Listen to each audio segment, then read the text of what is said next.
Hello दोस्तों।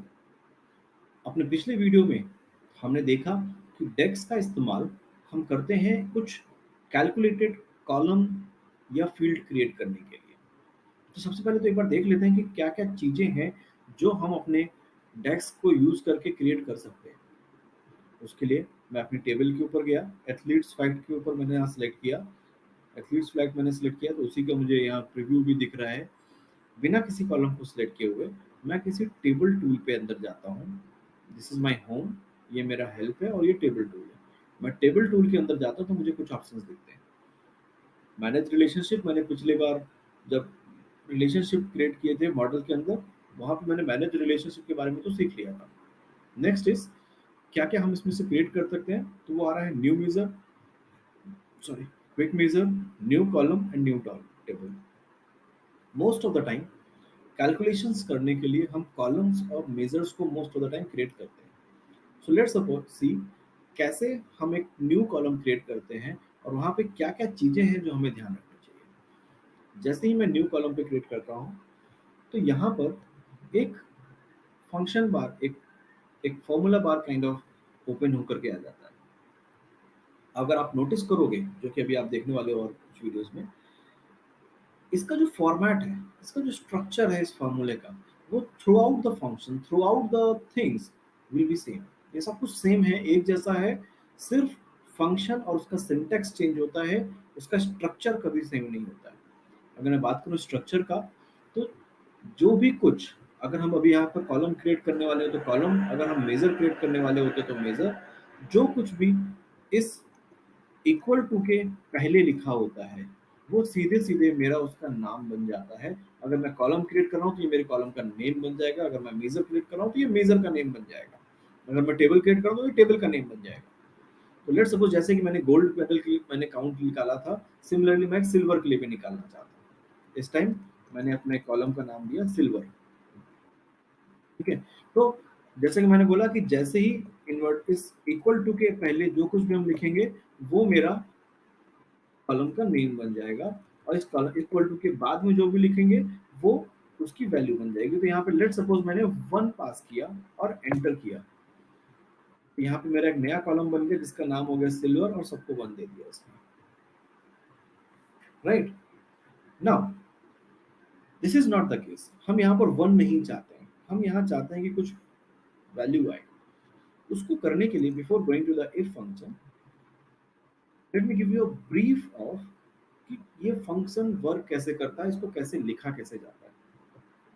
ये तो आपको समझ में आ ही गया होगा कि इक्वल टू के पहले जो कुछ भी है ये मेरे कॉलम का नाम बन जाता है। इक्वल टू के बाद क्या आता है वो देखते हैं।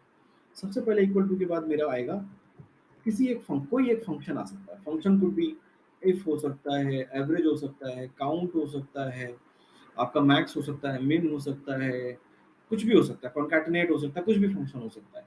बट यहाँ पर कुछ एक फंक्शन आएगा जो मेरी डेटा को कैलकुलेट करके लेने आने वाला है। जब भी मैं कोई फंक्शन लिखूंगा, फंक्शन एक ब्रैकेट से स्टार्ट होता है और एक ब्रैकेट से क्लोज भी होता है। ये हमेशा ध्यान रखिएगा, फंक्शन के बाद अगर आपने ब्रैकेट ओपन किया तो ब्रैकेट क्लोज करना भी उतना ही जरूरी, अदरवाइज एरर आएगी।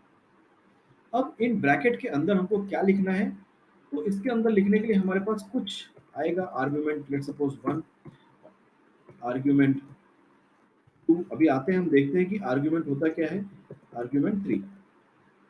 और हर एक आर्ग्यूमेंट को आपको डिफरेंशिएट रखना होगा सिर्फ एक कॉमा से, सिंगल कॉमा से, सिंगल कॉमा, सिंगल कॉमा।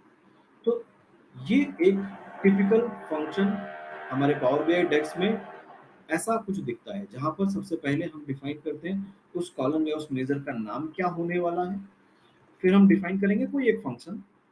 अभी हम देखते हैं कितने तरह के फंक्शन हो सकते हैं, और उस फंक्शन को हम एक ब्रैकेट से इनिशिएट करेंगे और ब्रैकेट से ही क्लोज करेंगे, और उस ब्रैकेट के अंदर हम कुछ एक आर्ग्यूमेंट्स लिखेंगे। अभी हम देखेंगे क्या आर्ग्यूमेंट होते हैं, और उन आर्ग्यूमेंट्स को हम कॉमा से सेपरेट करेंगे। Let's suppose I got to know, मुझे पता चला कि कोई एक फंक्शन होता है जिसका नाम होता है इफ, बट मुझे नहीं पता कि इफ के आगे क्या होना चाहिए, या मुझे इफ का नाम भी नहीं पता कि इफ करके भी कुछ फंक्शन हो सकता है। बट आई नो कि हाँ यार कुछ एक लॉजिक है जो यहाँ पे लगाना है मुझे। और उसके बारे में कुछ सीखना चाहता हूँ, मैं कुछ जानना चाहता हूँ कि सिंटेक्स क्या होता है, उसका उसको कैसे लिखना है। तो उसके लिए हमारे पास माइक्रोसॉफ्ट ने बहुत अच्छा एक लर्निंग प्लेटफॉर्म दिया हुआ है, दैट इज learn.microsoft.com/dex। मैं ये लिंक जो है अपने रिसोर्स में शेयर करके रखूंगा, जहां से आप इसको देख सकते हैं। इसके अंदर आपको डेक्स में यूज होने वाले सारे फंक्शंस के बारे में पता चल जाएगा, क्या क्या ऑपरेटर्स यूज होते हैं सब पता चल सकता है। नाउ लेट्स सपोज मुझे एक लॉजिकल फंक्शन यूज करना है जिसका नाम था इफ। तो यहाँ पे अगर मैं देखूँ तो मुझे सारे फंक्शन दिख रहे हैं। एग्रीगेटेड फंक्शन के अंदर अब मेरे पास एवरेज, काउंट, मिन, मैक्स, सम, ये सारे फंक्शंस आते हैं एग्रीगेटेड फंक्शन के अंदर। डेट टाइम फंक्शन के अंदर मेरे पास कैलेंडर, डेट डिफरेंस, मंथ, किसी पर्टिकुलर डेट है किसी कॉलम में और मुझे उसका मंथ निकालना है, तो इसका मतलब उसके लिए मेरे को जो इस फंक्शन के में जाना पड़ेगा। राइट, उसका क्वार्टर निकालना है तो मुझे यहाँ जाना पड़ेगा, उसका सेकंड निकालना है अगर टाइम स्टैम्प है तो यहाँ पे जाना पड़ेगा। तो ये सारे फंक्शंस हैं जिनके बारे में हम यहाँ से देख सकते हैं। Filter function, financial function, information function के अंदर आता है आपका contains, not contains, is after, is blank के कितने कॉलम्स है जहाँ पर ब्लैंक है, ऐसा। Mathematical function, parent child function, relationship function, table function, ऐसा ही एक है लॉजिकल फंक्शन। लॉजिकल फंक्शन में हमने देखा था इफ इज हेयर। मैंने इफ पे अगर मैं क्लिक करूं तो इफ फंक्शन में क्या क्या यूज होता है, क्या उसका सिंटेक्स है, वो सब कुछ मुझे यहाँ पे मिल जाता है। ये फंक्शन कैसा दिखता है, इसके लिए मुझे इफ लिखना होगा।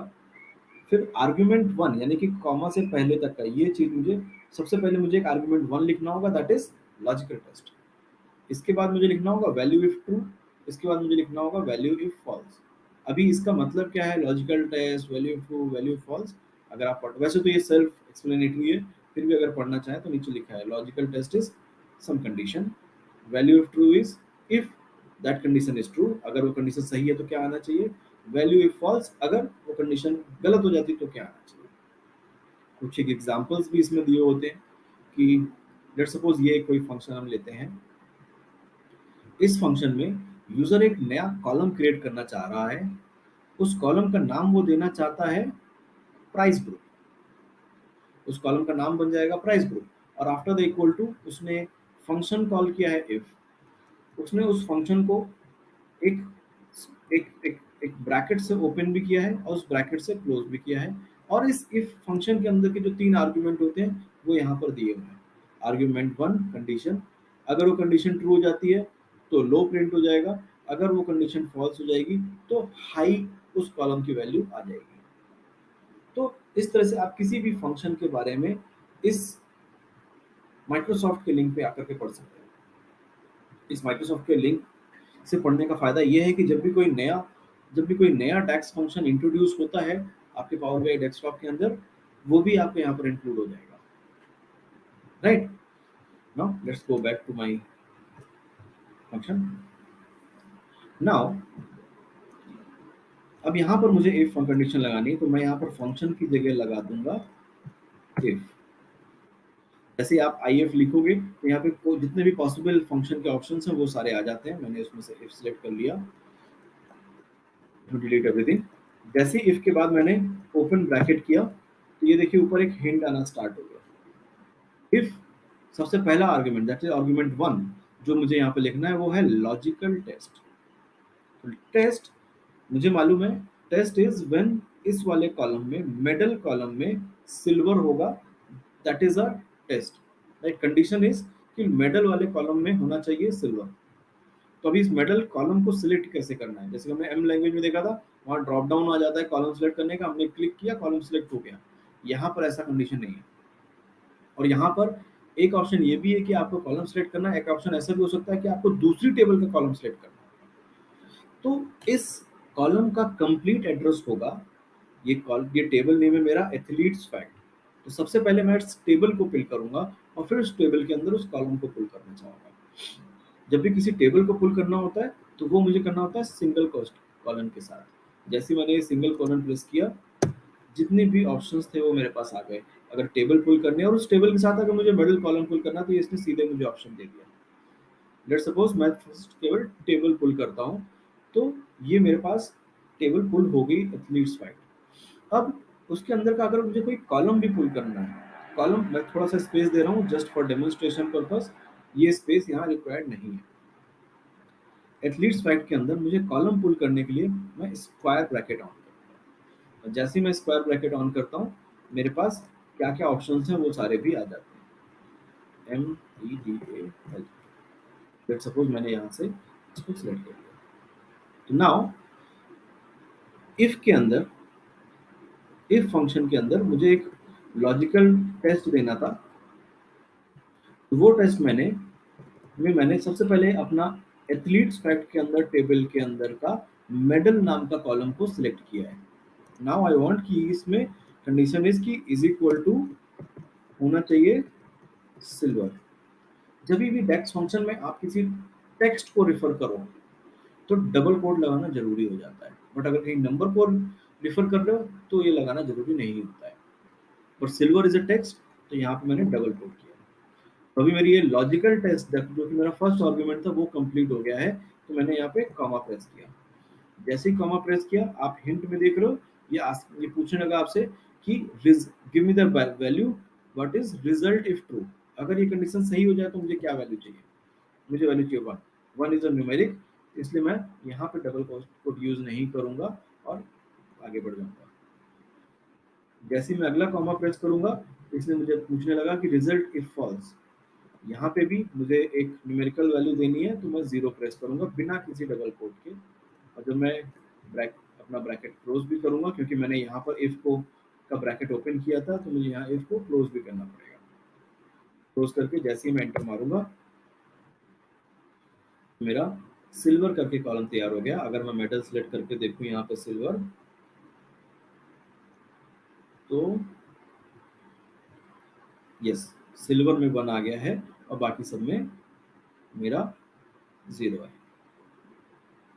इस वाले कॉलम को भी जो हमने अभी क्रिएट किया था, gold medal count by dash, इसका भी मैं नाम चेंज कर देता हूँ, केवल गोल्ड रख लेते हैं।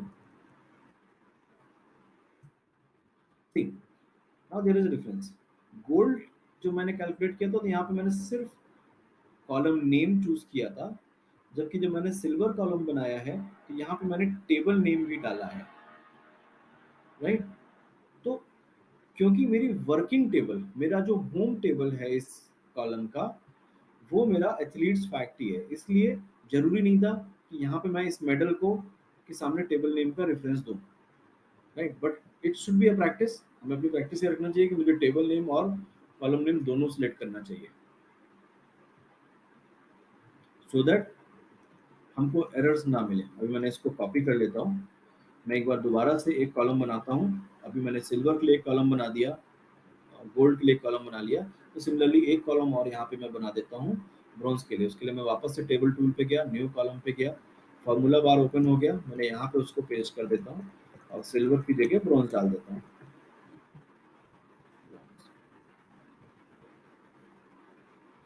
कंडीशन में भी ब्रॉन्ज डाल देता हूँ और again same thing, one and zero. Now for all the games, I have a gold, silver, and bronze count available in these three columns. Right? अभी और हम इस डेक्स के बारे में सीखेंगे। So this was all about the basic thing DAX. I hope अभी आपको ये क्लियर हो गया होगा कि फंक्शन कैसा होता है, फंक्शन का सिंटेक्स कहाँ पर देखना होता है, उसकी हेल्प को कैसे रीड करना होता है, एक फंक्शन के अंदर अपनी टेबल को कैसे कॉल करना है, और सॉरी कॉलम को कैसे कॉल करना है। ये बेसिक सी चीजें हैं जो हमें आई थिंक समझ में आ गई होंगी। अब अगले अगले वीडियो में हम कुछ बेसिक ऑपरेशंस इसमें करना देखेंगे डेक्स के अंदर, right. Till then, thank you.